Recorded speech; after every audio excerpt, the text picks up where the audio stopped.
In today's video, I'm going to teach you how to turn a page into a Notion template. First, open your browser and head to notion.com. If you're not signed in yet, choose the option to continue with Google and pick your account to log in. Once you're in, navigate to the page you want to turn into a template. It's a good idea to give it a quick polish before sharing.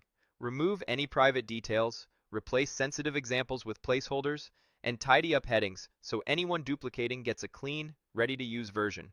When the page is ready, look to the top right and click Share. In the Share menu, select Publish. Notion may show a confirmation dialog. Click Publish again to make the page live on the web. Publishing is required so others can access the page and duplicate it into their own workspace without touching your original. Next, make sure the option labeled Duplicate as Template is turned on. This is the key setting. It adds a duplicate button to your published page, letting people copy the full structure, databases, blocks, and formatting into their workspace in one click. With that toggle off, visitors would only be able to view the page, not reuse it.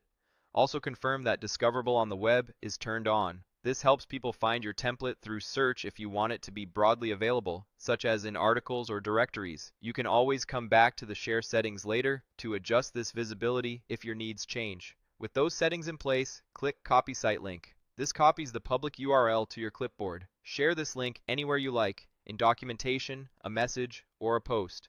Anyone who opens it will see your published page, and with duplicate enabled, they can immediately add a copy to their own workspace. That's the entire process. Go to Notion, sign in, open the page, share and publish it, confirm the duplicate as template and discoverable toggles, then copy the link and share. If you update your original page later, those changes will appear on the published version, so new visitors will duplicate the latest content.